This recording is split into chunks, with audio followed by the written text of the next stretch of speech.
ناوم شريف قادر حمد أمين. حمد أمين 8 مواليد من 32 تقريبا دكات هشتا 3 هشتا شوالا پاسکەم هەبووە بەزیشم پێ نەدەکرد لە مارە پێدەچمە مارەی جیرانێکی چەند سارە پاسکردنەوە وەدا لە مێژایتم بەس یانی کە ئیشی بە تەواوەتی پێ دەکەم لە بۆ حەدیقەی 15 سارە 30 ساری زیاتر یانی برێم دەبی کە پاسکردم هەیە.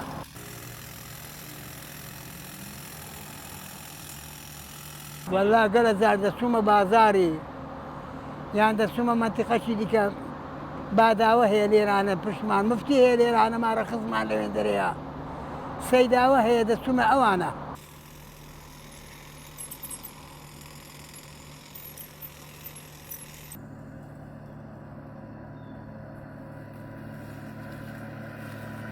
نەخێر سیارە خۆی لێ نەدایمە نەخێر بەر بوویمەوە بەخۆم بە سیارە خۆی لێ نەدایمە دامم نەکردیا. ریاضەکی زۆر زۆر باشە.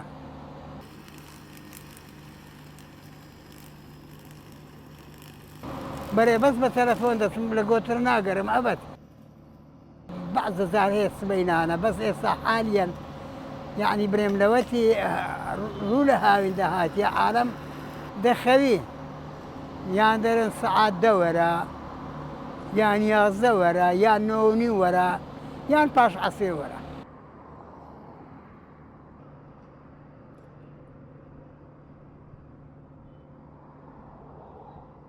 خاوێن دەکەمەوە ئاویان دەدەم حەدیقەی عالەمی یعنی برسمدار و پەرارەکەیان دە بۆ سا دەکەم بنیان سا دەکەم خاوێن دەکەمەوە. حەدیقە هەیە برێن بە 5,000 دەیکەم حەدیقە هەیە بە 10,000 دەیکەم هەیە هەردەیە بەس 15 دەدا 20 دەدا. خواستنی دابیار ئەوەندەیە.